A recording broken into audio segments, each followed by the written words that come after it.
The doorbell sounded like a small bell in a church, clear, hopeful, a little too bright for the fading light.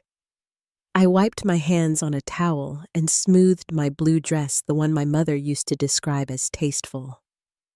The lasagna rested on the oak table, still breathing heat, a ribbon of steam curling toward the ceiling. Candles flickered along the windowsill, softening the creaky edges of the old apartment into a warm glow. I set out 2 plates I'd saved for my parents, just the way they like their portions. The clock slid past 6, then 6:10, and the living room filled with friendly voices that weren't theirs. At 6:30, I checked my phone and found only my own reflection. At 7:15, laughter rose from my guests, and I smiled at the sound, then stepped into the bathroom to breathe.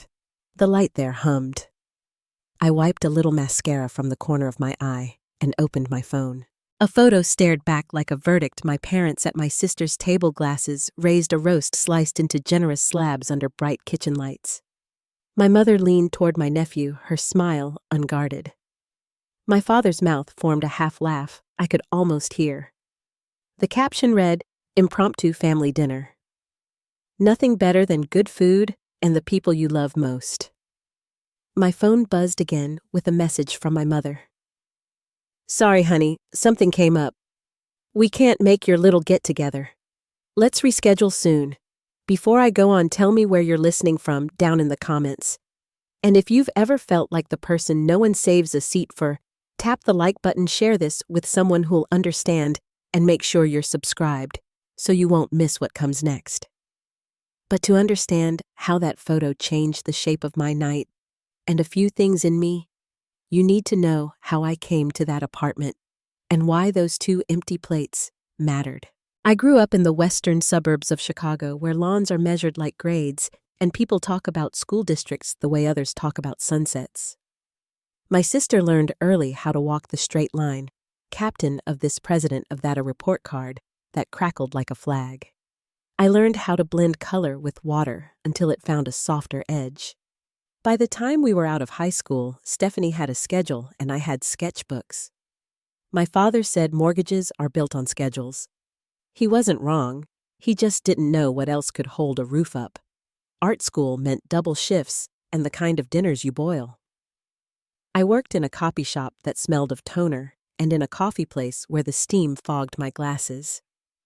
I painted at a desk I assembled with a butter knife, then biked home under streetlights. There were years when the calendar felt like a hallway of slammed doors, applications ignored, gigs lost to someone with more experience, rent that always came due like a stern teacher. I kept working because the work was the part of me that didn't fall apart. When the junior designer job finally came, it wasn't a trumpet blast.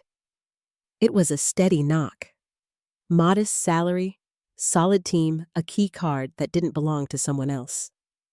I started eating lunch from a brown bag and saving like it was a second religion. The apartment I found was on the 3rd floor of a brick building older than anyone's expectations for me. The floorboards talked, the radiator sang in the morning, and every window let the afternoon pour in like mercy. I painted the walls a soft sage green and turned a salvage yard door into a coffee table with hairpin legs. I sewed curtains from remnant fabric that cost less than a Friday night out. When I set the last plant on the sill, the leaves turned toward the light as if they knew where they were meant to be.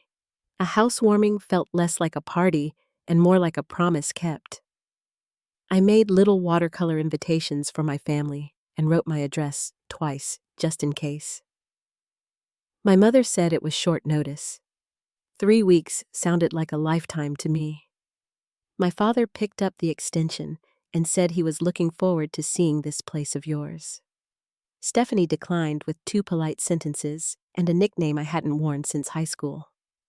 Honestly, that was a relief.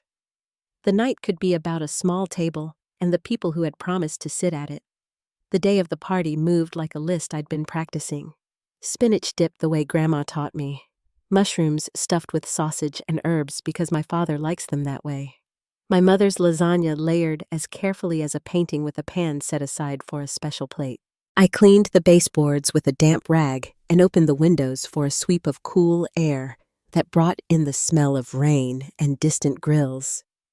I tucked the handmade invitation under a magnet on the fridge like a small flag. At 5:45, the bell rang and the apartment filled with voices that made the room warmer. Diana brought a potted plant and a hug. Jason stood by the gallery wall and pointed at a piece I'd nearly thrown away, telling me why I was wrong to doubt it. Emma from across the hall slipped into the kitchen and started slicing lemons without asking the best kind of help. I poured wine, passed plates, and tried not to look at the door every time laughter spread and then faded. The plates I'd saved for my parents sat cooling on the oak, as if time had simply missed them. The message I read in the bathroom felt like turning a page and finding the last chapter ripped out. I pressed the lock button on my phone and stayed until the mirror settled. When I stepped back into the living room, I stretched my smile across the space like a tablecloth that almost fit.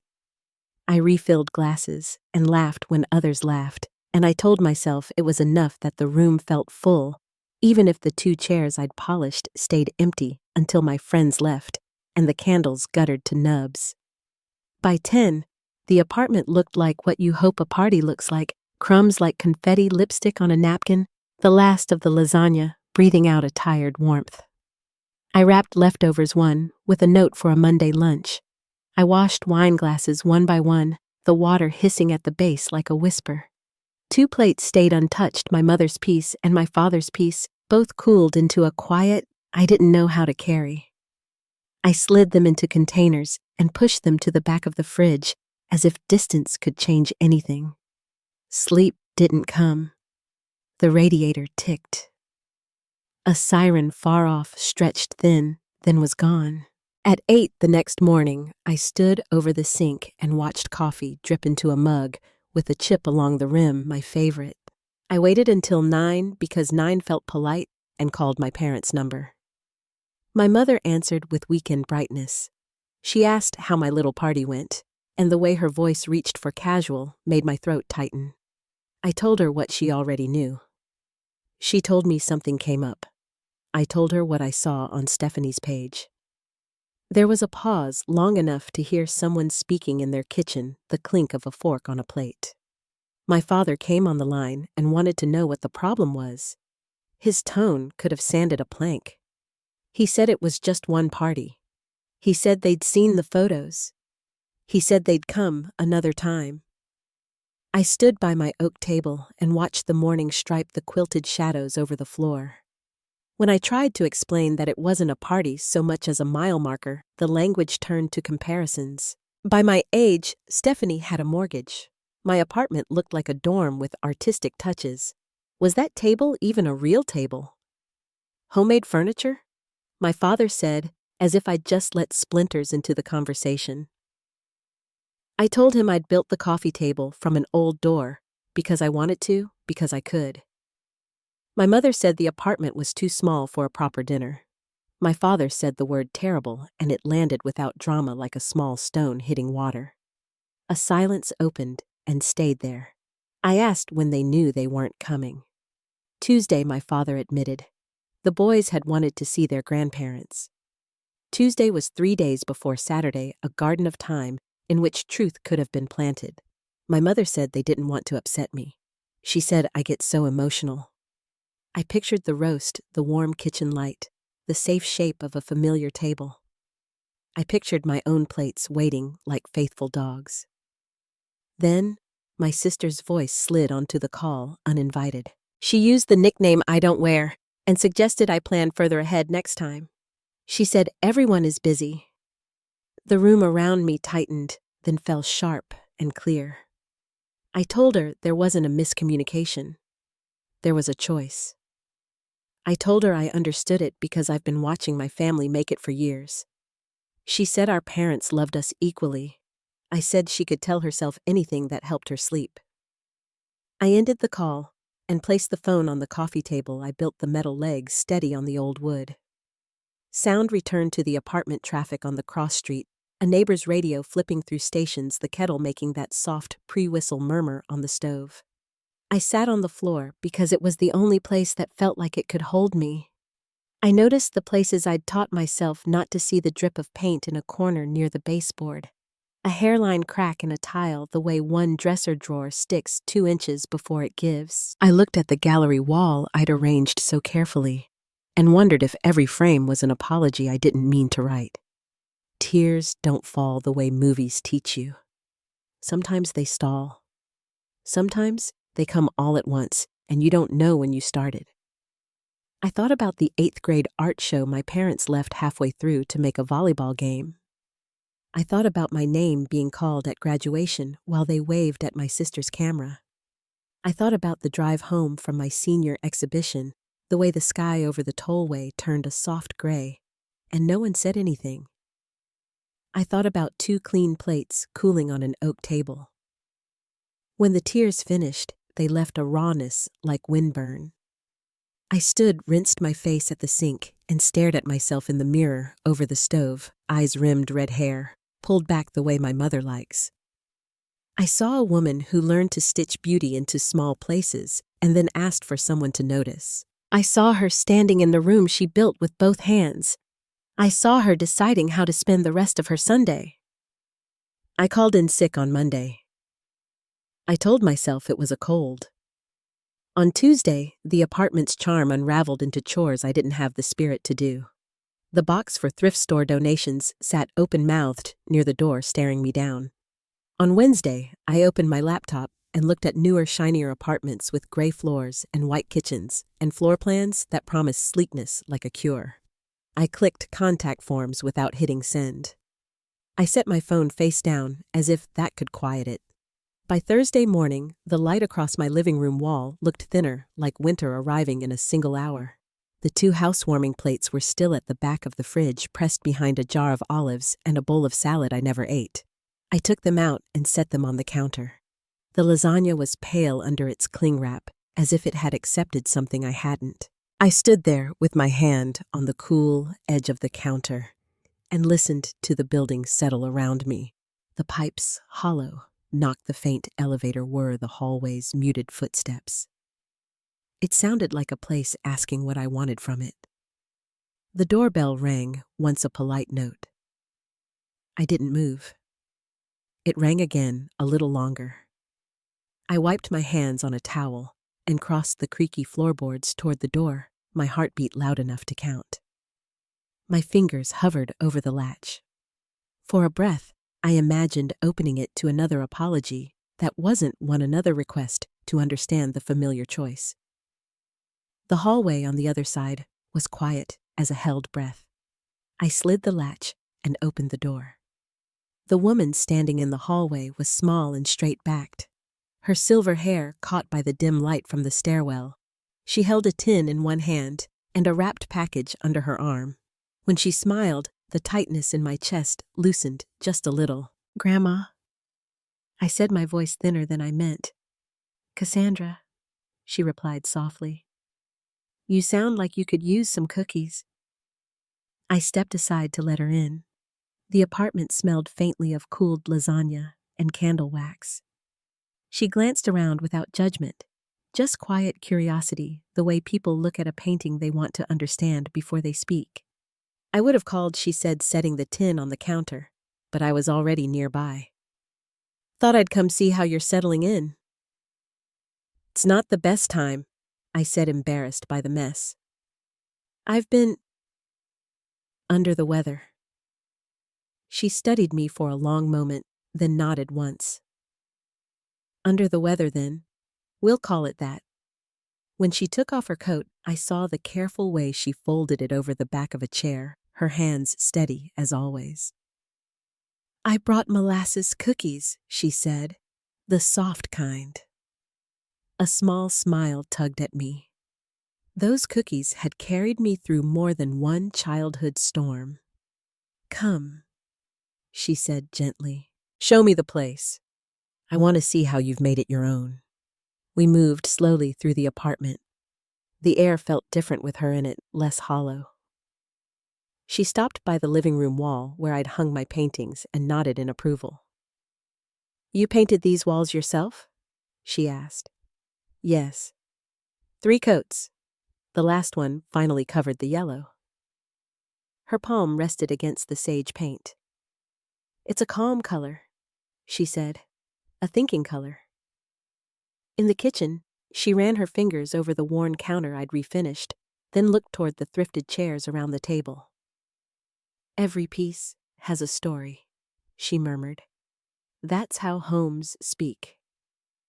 By the time we reached the bedroom, the shame that had shadowed me all week began to lift. My grandmother wasn't seeing what my parents had called terrible. She was seeing me. She noticed the patchwork quilt at the foot of my bed, a faded thing I'd found in a second-hand shop. This reminds me of my mother's quilting, she said. She could take scraps that should have been thrown away and turn them into something beautiful. We returned to the living room, and she patted the spot beside her on the couch. Now, she said, how about tea with these cookies? And then you can tell me what's really wrong. I boiled water and found 2 mismatched mugs. She didn't comment on the chipped handle or the uneven table. She waited until the tea was poured, then turned those clear gray eyes on me, the kind that invited truth without demanding it. So I told her. I told her about the party, the empty chairs, the photo I'd seen, the words my parents had said. The longer I spoke, the quieter the room became, as if even the radiator was listening. When I finished, she sighed a deep, steady breath that came from years of holding families together. That was unkind of them, she said, and unfair. It's always been that way, I admitted. Stephanie gets the attention, the approval, the dinner invitations. I get reminders to grow up. She stirred her tea slowly, her spoon clinking against the ceramic. I've seen it, she said finally. And I should have said something long ago. I looked at her surprised. You knew?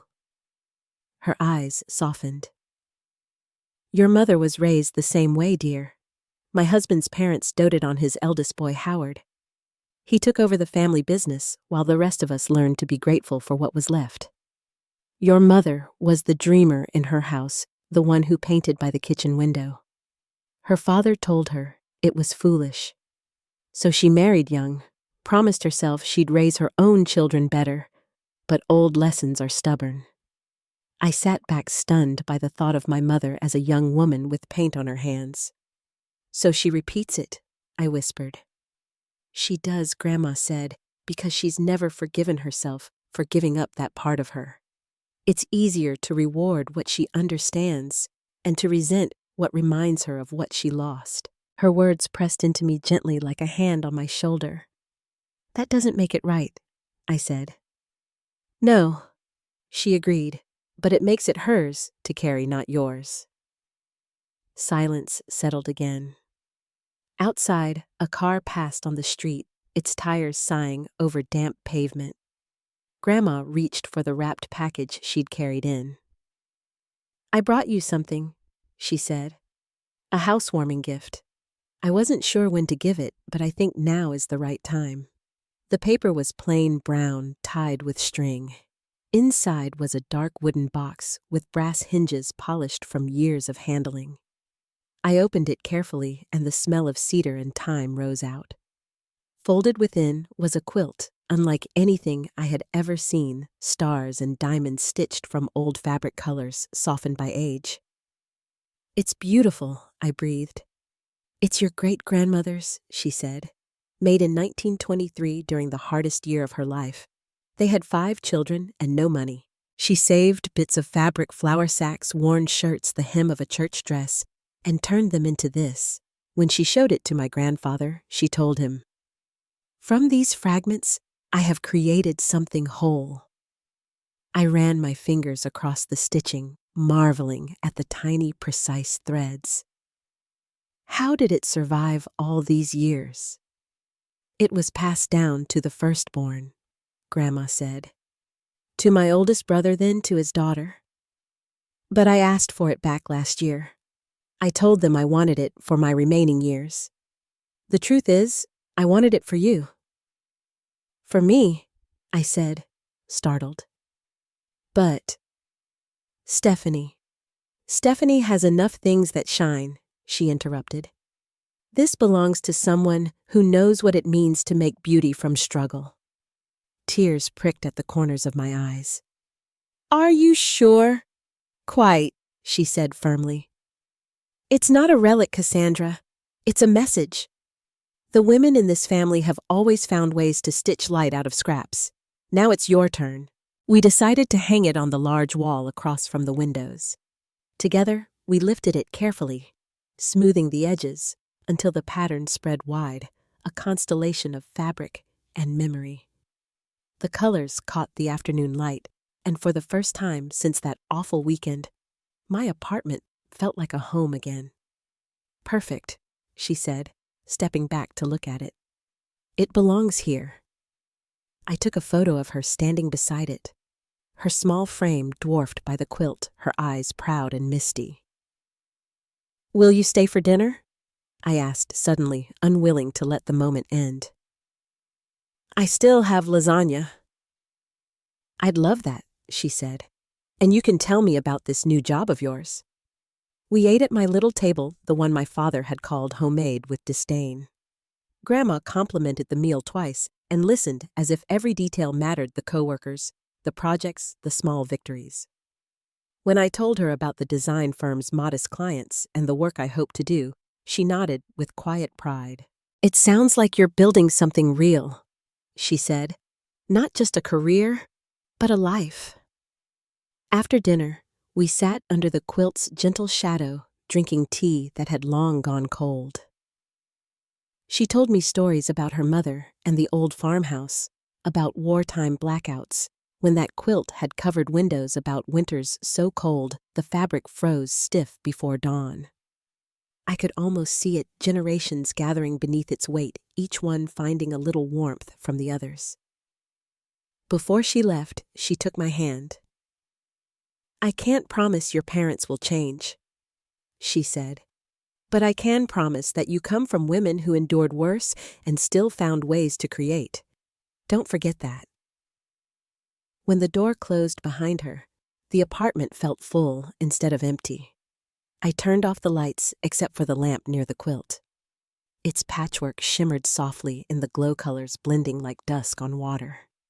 For the first time in days, I didn't see flaws or failures when I looked around. I saw pieces of a life stitched together with effort and care.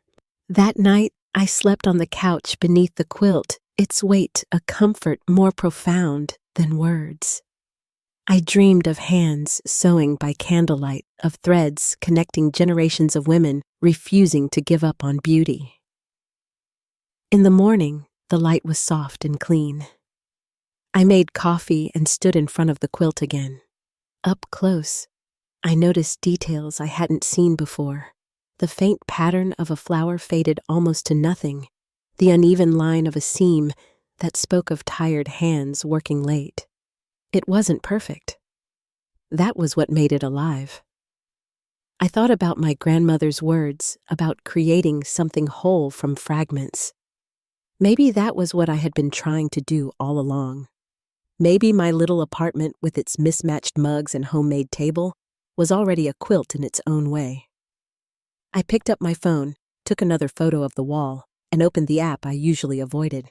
I posted the picture with a simple caption: "My grandmother brought me the most precious housewarming gift our family quilt made in 1923. From these fragments, we create something whole." I didn't expect anyone to notice. But an hour later, comments began to appear, friends, coworkers, even strangers, drawn to the story. One wrote that it reminded her of her grandmother's quilt lost in a fire. Another said she'd never seen something so full of love. By noon, the post had gathered more attention than anything I'd ever shared. I scrolled through the messages, feeling the warmth of unseen people connecting through stories of fabric, family, and loss. For once, I didn't feel like the forgotten daughter. I felt like part of something larger, a lineage of women who'd learned how to make do, to make beauty, to keep going. The phone buzzed again. Stephanie's name appeared on the screen. I hesitated before answering. Her voice was bright, almost too bright. "Hey, Cassie," she said. "I saw your post. That quilt's gorgeous." "Thank you," I replied carefully. Grandma gave it to you? Yes. A surprise visit. She came to your place. That's nice. A pause, then a careful tone I recognized as envy. You know, I always thought that quilt would come to me. I remember seeing it at Aunt Martha's when we were kids. Grandma said it's for the one who carries great-grandma's creative spirit, I said quietly. Another pause.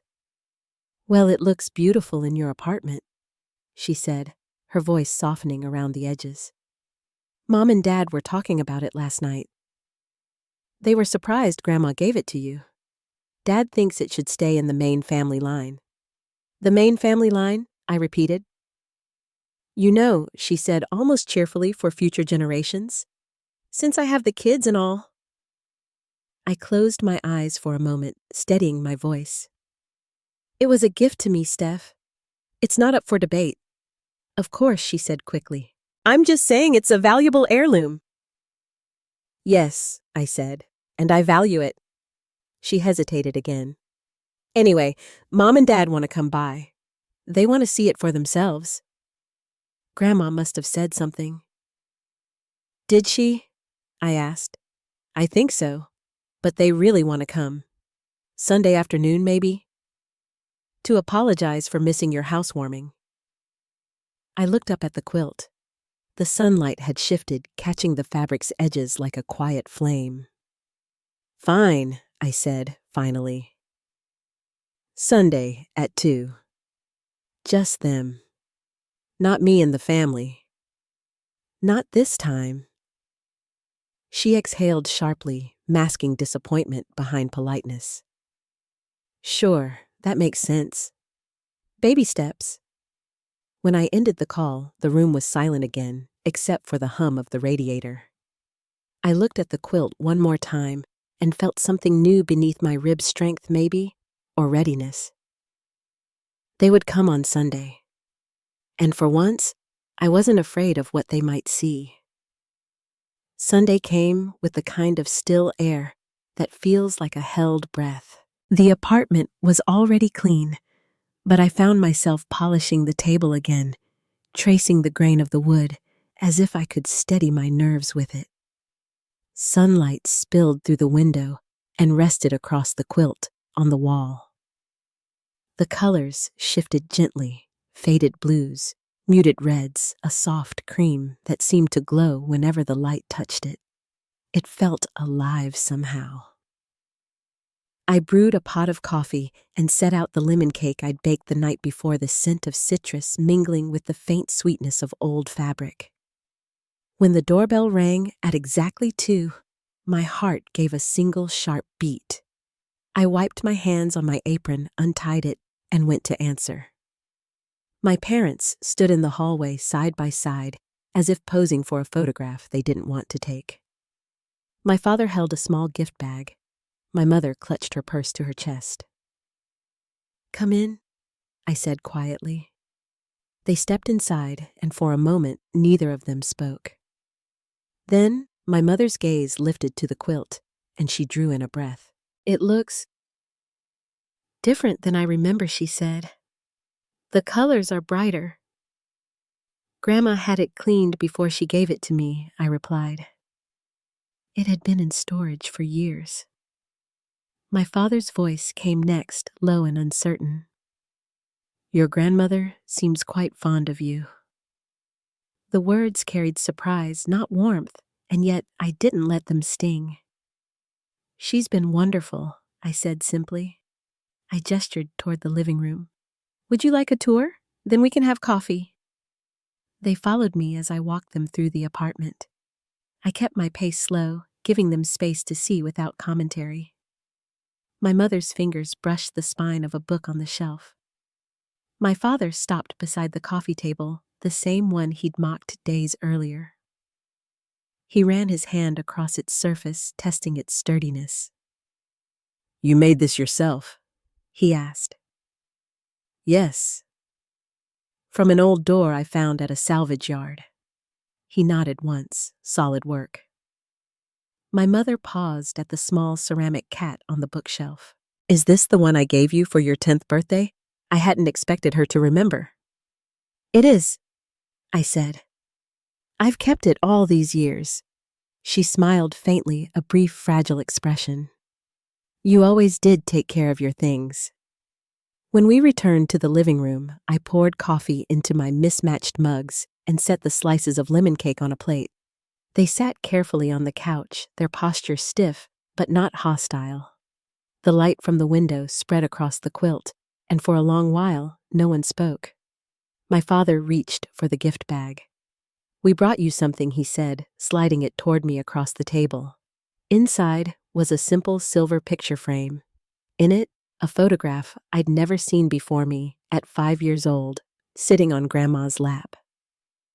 My head was thrown back in laughter. Her eyes were creased with joy. I traced the edges of the frame with my thumb. "Where did you find this?" "Your mother found it," my father said, "in an old album. We thought you might like it." "I do," I whispered. The room went still again, the air full of unspoken things. My mother broke it first. "Cassandra," she said softly, "about what we said on the phone, about your apartment. It was unkind." I looked at her, unsure what to say. She wasn't good at apologies. She never had been. But the admission alone felt heavier than the words. "You hadn't even seen it," I said, finally. "No," she agreed. "And it's lovely. Very you." My father shifted in his seat, clearing his throat. "Your grandmother told us off, you know. Said we'd hurt you. She was right." I smiled faintly at the thought of Grandma Eleanor scolding them in her gentle but firm way. She tends to be. He looked around again, his gaze landing on the quilt. "Your mother told me this thing kept the family alive during hard times. Did she tell you the story?" "Yes," I said. "About great-grandma making it during the Depression." "There's more." My mother murmured, her eyes on the quilt's edge. "Her husband, my grandfather, was injured at the factory that year. He couldn't work, and she was trying to hold the family together. They said that sewing this kept her sane. Every stitch was a prayer that things would get better." The words softened something in her voice, as if speaking them opened a door she'd kept locked. I let the silence stretch before asking quietly, "You used to paint, didn't you?" Her eyes flicked to mine, startled. "Your grandmother told you that?" I nodded. "She said you were good." She smiled without meeting my eyes. "That was a long time ago. Why did you stop?" She took a slow sip of coffee before answering. "Your father thought it was impractical.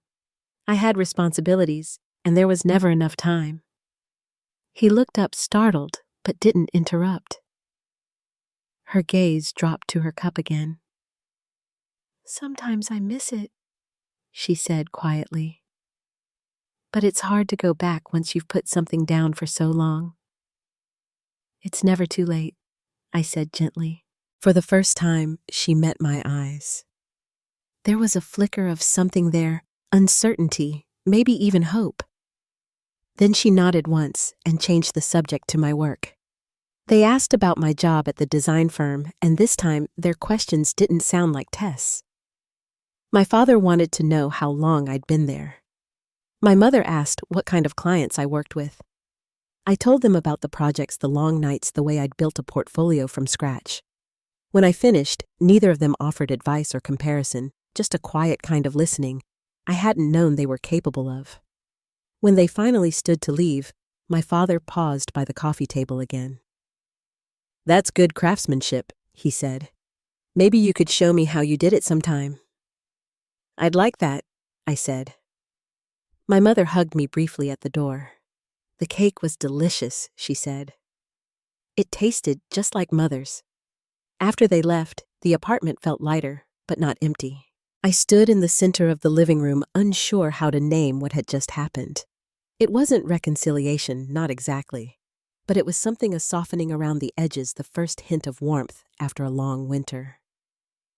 That evening, I sat on the couch and looked at the quilt again. The fabric caught the last of the sunset, each star pattern glowing for a moment before fading into shadow. My phone buzzed on the table beside me. "Stephanie." "How did it go with Mom and Dad?" she asked when I answered. "Fine," I said.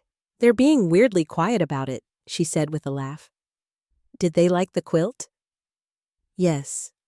"Are they still coming to dinner next weekend?" "I think so," I said. "They didn't mention canceling." "Good. Maybe you could bring the quilt sometime. The boys would love to see a real family heirloom." I stared at the wall, tracing the lines of the old stitching.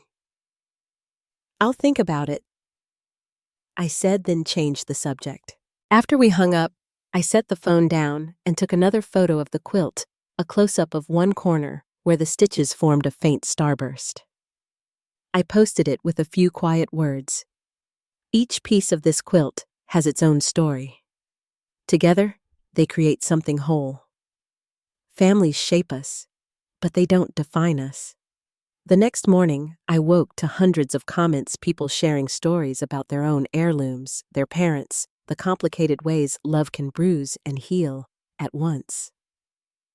One message stood out.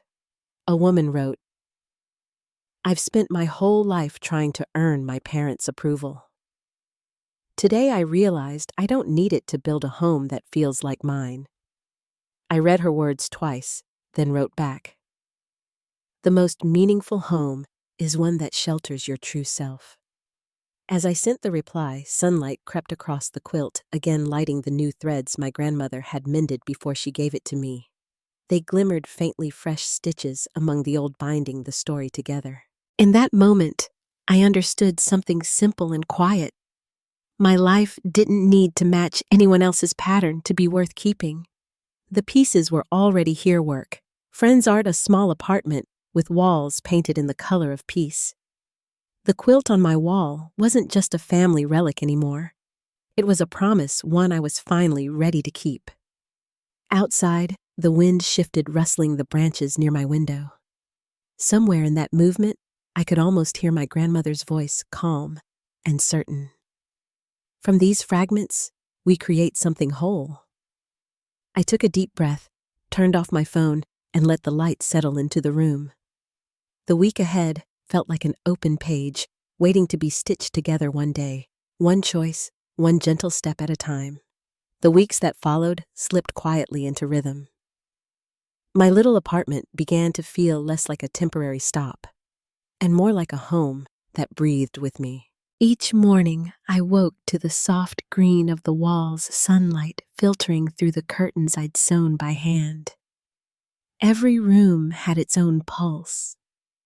Now tiny signs of life in the uneven stack of books beside the bed, the half-finished sketch on my desk, the steady hum of the radiator that felt like an old friend speaking in the background.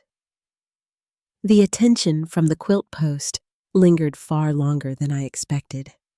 The design blog that had shared my story featured it again this time in an article about how personal spaces tell our family histories.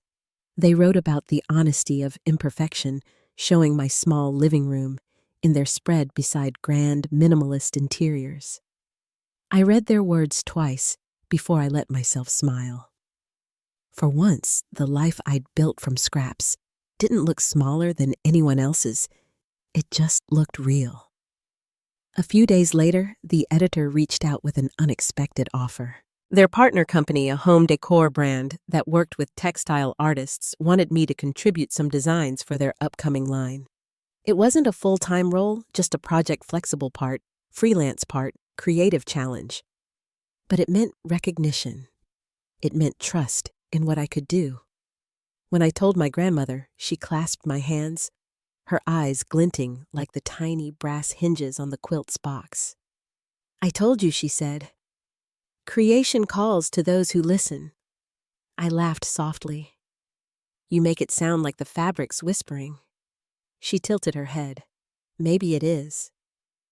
We'd fallen into a new routine, Sunday dinners, that alternated between her house and mine. When she came over, she always arrived with something from her past. Once, it was an old rolling pin from the farmhouse kitchen. Another time, a stack of black and white photos edges curling from age. Each visit added another thread to the story we were weaving together. One Sunday, as I washed dishes while she dried, she told me something I hadn't known. "Your mother's father, my husband, was a hard man," she said quietly, folding a towel with practiced precision. "He loved us, but he believed love should be earned through obedience. He pushed your mother toward the life he understood.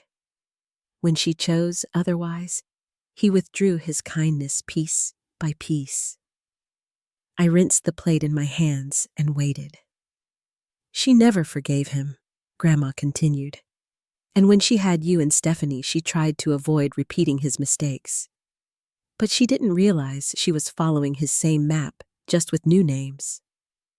The towel paused in her hands. Patterns repeat unless someone stops them. I turned off the water and looked at her. "You think I can stop it?" Her eyes softened. "You already have, dear. You live differently. You create for joy, not approval. That's how it ends with one person choosing another way." Her words stayed with me in the quiet hours after she left. That night, I sat on the couch beneath the quilt, studying its intricate constellations of fabric. I began to imagine the hands that had worked those stitches, women who'd lived through hunger wars, heartbreak, and still found time to make beauty. I realized that what connected us wasn't just blood. It was endurance. When my parents called later that week, the conversation felt different too. My father asked about the design project and actually listened. My mother mentioned she'd signed up for a watercolor class at the community center. Her tone was shy, almost tentative, like a girl confessing a secret. "They're not very good," she said, half laughing. "They're a beginning," I told her. "That's what matters." In the months that followed, I saw small signs of change in them. My father called sometimes just to share a new woodworking technique he'd read about or to ask how the project was going. My mother sent me photos of her early paintings, sunsets, that bled gently into the paper vases with two wide stems, and I saved each one in a folder titled New Beginnings. Stephanie, though, remained the same polite, guarded, curious, in a way that felt rehearsed. Every few weeks, she would bring up the quilt again, always under the guise of casual conversation. "You know," she said one evening, "it would look stunning in our living room. The colors would match perfectly with our new drapes." "I'm sure it would," I replied. "Maybe you could lend it to me for a bit. The boys would love seeing something with history." "It's already doing what it's meant to," I said quietly. "It's here." She didn't push further, but the unspoken envy hung between us like static. By late autumn, I decided to host another housewarming party. Not because I'd moved, but because I wanted to reclaim what the first one had lost. I wanted laughter in my home that wasn't shadowed by absence. This time, I didn't overthink the menu or spend weeks decorating. I just invited people who made my life lighter: friends, neighbors, co-workers, and yes, my parents. I sent one to Stephanie too, though I wasn't sure she'd come. The day arrived with a sharp chill in the air, the kind that turns every breath into mist. My parents were the first to arrive, bringing a bouquet of flowers and a bottle of wine. They still looked a little out of place among my thrifted furniture and colorful art, but they made an effort. My mother lingered by the gallery wall, complimenting my photographs. My father examined a vintage lamp and asked about its wiring, as if curious rather than critical. As guests trickled in, the apartment filled with voices and the smell of roasted vegetables and cinnamon. Someone turned on music low enough that conversation floated easily above it. I caught a glimpse of my father talking with my neighbor Emma about woodworking, both of them laughing over some shared frustration about uneven floors. My mother sat near the quilt showing her watercolor photos to one of my artist friends who offered to help her try digital painting next time. And then, near the door, I saw Grandma Eleanor arrive. She moved slowly now, her cane tapping gently against the floor, but her eyes were bright as ever. She looked around the crowded room with quiet satisfaction. "You've made something wonderful here," she said, squeezing my hand. "Not just a home, something alive." Her words warmed me more than the wine ever could. I guided her to the couch, and as people came over to greet her, I realized that for the first time my worlds had merged: family, friends, co-workers, all blending in the same light. As evening settled, conversations mellowed into softer tones. The quilt glowed under the lamplight, drawing the kind of reverent admiration it always did. A woman I'd met through the design project traced a finger near the edge, careful not to touch. "It's even more beautiful in person," she said. "Photos don't capture the depth." I smiled. "It's seen a lot of life. You can feel it."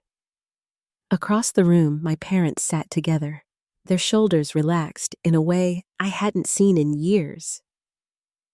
My mother met my eyes and gave a small, knowing nod. When the last guest left and the lights dimmed, Grandma lingered behind. She waited until the door clicked shut before speaking. "I've been thinking about that quilt," she said, "about how every generation adds something of its own." I turned to her. "Add something?" She unwrapped a small bundle she'd carried in her bag, strips of fabric in colors soft from age. "These are scraps from my sewing basket. Some are older than you. I thought you might add your own star to the quilt." My heart tightened. "I wouldn't want to damage it." She shook her head. "You'd honor it. The worst thing we can do to something living is freeze it in time. This quilt has grown with us. It should keep growing." Over the next few weeks, we worked on it together. I learned the slow rhythm of needle and thread, how each tiny stitch could hold both patience and hope.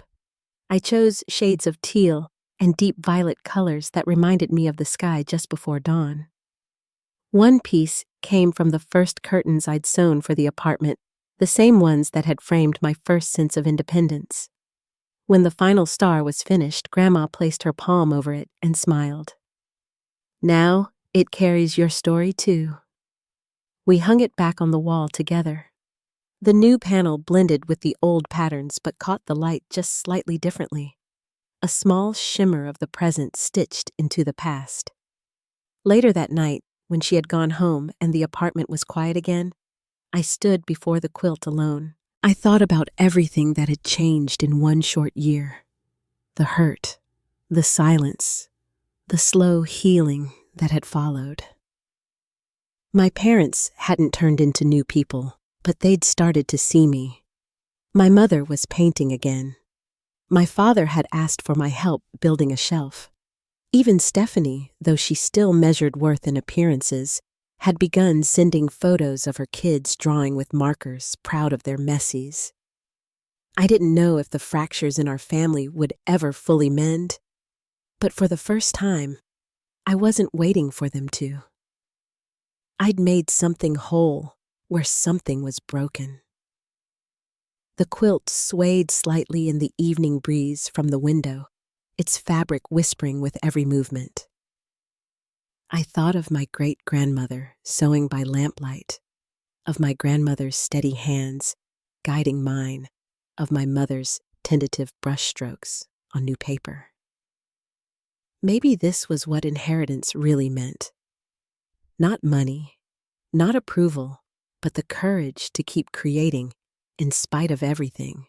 The light shifted again, touching the new star I'd sewn, and for a moment it glowed brighter than the rest. I felt peace settle in my chest like a quiet promise, one that said the story wasn't over. It was still being stitched piece by piece by every hand that refused to give up on beauty. The apartment was still that morning, the kind of stillness that comes only after something has settled deep inside you. The early light pressed through the curtains pale gold against the sage walls. The quilt shifted slightly in the breeze from the cracked window, and the new star I'd sewn caught the sun, a small shimmer of violet and teal in the patchwork sea. I poured my first cup of coffee and let it warm my hands. Outside, the city hummed awake, the distant roll of a bus, the soft bark of a dog down the block. But here in this small corner of the world, everything was quiet. It wasn't silence that asked to be filled. It was the kind that finally lets you breathe. My grandmother's voice had been right. The quilt did live. Sometimes when I walked past it, the faint rustle of fabric felt like a whisper from another time, reminding me that every generation leaves behind something that holds. Since the night we finished that last stitch together, I'd started noticing echoes of that pattern everywhere in the careful lines of my work and the way I spoke to myself when I made mistakes, even in the patience I now carried toward others.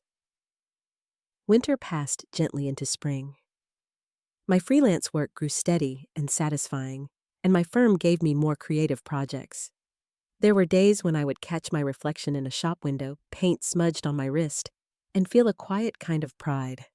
Not the loud, proving kind I used to chase, but something closer to belonging. My parents began to call more often, not out of duty, but out of curiosity. My father wanted to know about my projects. He asked for photos of the quilt when friends mentioned it. My mother shared pictures of her new paintings, soft landscapes, and floral still lifes, the colors lighter now, as though she was learning how to let air in. She'd started attending a local art circle on Wednesday mornings, a group of women her age who met in a church basement to paint and drink coffee. "It feels like being 20 again," she told me once over the phone, laughing softly. Except this time, no one's grading my brushstrokes. I could hear something new in her voice, ease, maybe even joy. The following Sunday, I visited her and my father at their house for lunch. It was the first time I'd been there in months. The living room looked different now, one of her watercolors hung above the mantel, bright with yellow tulips. My father had built a small wooden frame for it. When I stepped closer, I noticed the craftsmanship, the clean joints, the smooth edges, and smiled. "I see you've been busy," I said. He nodded. "Your mother's idea. I needed something to keep my hands busy in retirement. Turns out, it's not so bad." There was something unspoken between us, an understanding that we'd all changed just enough to meet in the middle. Not to erase the past, but to live with it more gently. Over lunch, we spoke about ordinary things, the weather, my grandmother's health, my sister's boys starting school. No one raised voices, no one reached for comparisons. The space between us wasn't perfect, but it was calm. And calm felt like a miracle. Afterward, my mother walked me to the door. She hugged me with both arms, a full embrace, and said, "You've made a beautiful life for yourself, Cassie. I'm proud of you." The words caught me off guard. I hadn't realized how long I'd waited to hear them. "I'm proud of you too," I said, meaning it. When I returned home, the light was dimming. The apartment smelled faintly of the jasmine candle I'd left burning. I set my keys down and stood for a while in front of the quilt. The fabric looked softer now, the older pieces blending into the new. Somewhere in those threads, time had woven acceptance. In early summer, my grandmother's health began to fade. The decline was slow, kind, even like the last verses of a song that doesn't want to end. I visited her every week, bringing soup or flowers from the corner market. Sometimes she was talkative, telling old stories about my great-grandmother and the years after the war. Other times, she just wanted company. I would sit beside her while she rested my hand folded around hers, the quilt draped across her lap. One afternoon, she asked for a pencil and paper. Her handwriting was shaky, but still elegant. She wrote a few lines, folded the page, and tucked it into my palm. "Not now," she said. "Later, when you're ready." She passed away 2 weeks later in her sleep. The day of the funeral was soft and gray, the air heavy with that kind of light that makes colors look muted. Stephanie stood beside me in the chapel, holding her son's hands. My parents sat together in the front pew. When the service ended, people drifted outside into the small garden, speaking in low voices. I stayed behind for a moment, the folded note still in my hand. I opened it slowly. The handwriting slanted toward the right, as if she'd written in a hurry before her strength gave out. Every woman in this family has mended what she could with the tools she had. You've built something that will last beyond you. Don't let the world tell you small things aren't enough. They are. They always were. Tears came quietly, but they weren't sharp. They felt more like gratitude than loss. That evening, I carried the quilt home from her house. It felt heavier than before, though maybe it was just the weight of memory. I hung it back in its place, smoothing the edges like she once did, and stood back. The apartment was bathed in the warm gold of sunset, the kind that lingers on wood floors and makes everything look like it's breathing. For the first time since she'd gone, I didn't feel alone. I felt surrounded. Weeks turned into months, and life found its rhythm again. I spent long evenings designing prints inspired by the quilt's patterned modern interpretations of traditional stars and petals, each one named after a woman in my family. The collection launched quietly online, but it reached people far beyond what I'd imagined. Letters began arriving from strangers who'd seen the designs and felt seen themselves. One wrote, "Your story made me dust off my grandmother's sewing kit. I'm teaching my granddaughter to quilt next month." Another said, "My mother and I haven't spoken in years. I sent her your design. She called me today." Those messages became a kind of circle proof that what my grandmother taught me didn't end with us. It kept unfolding like a thread passed from one hand to the next. Sometimes, Stephanie would call with small updates. "The boys are doing a school project on family history," she said once. "They asked about the quilt. I showed them your post." There was no envy in her tone this time, only curiosity. Progress, even in tiny steps, is still progress.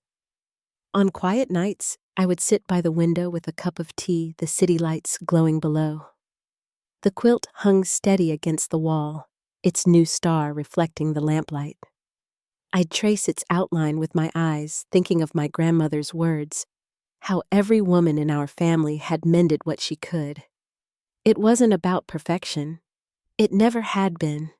It was about persistence, the willingness to take what's frayed, what's forgotten, and make it part of something beautiful.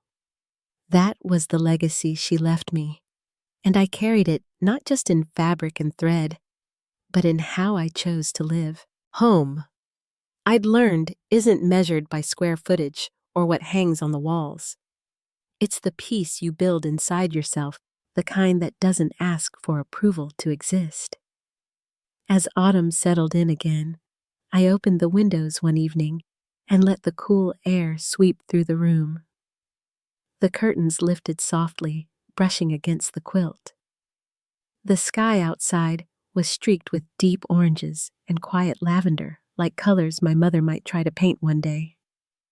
I turned off the lights and let the last bit of sun fill the space. In its glow, the quilt seemed to pulse gently like a heart. Peace had come not as a grand event, but as a collection of small, steady moments stitched together until they formed a life that finally fit. Some wounds I've learned don't fade because we forgive. They fade because we stop reopening them and start building something better in their place. If this story spoke to you, tell me where you're listening from. I'd love to know. And if you've ever found healing in something handmade, in something simple that carried memory and love, share it in the comments. Thank you for listening to my story. Until next time, may your own quilt, whatever form it takes, keep you warm.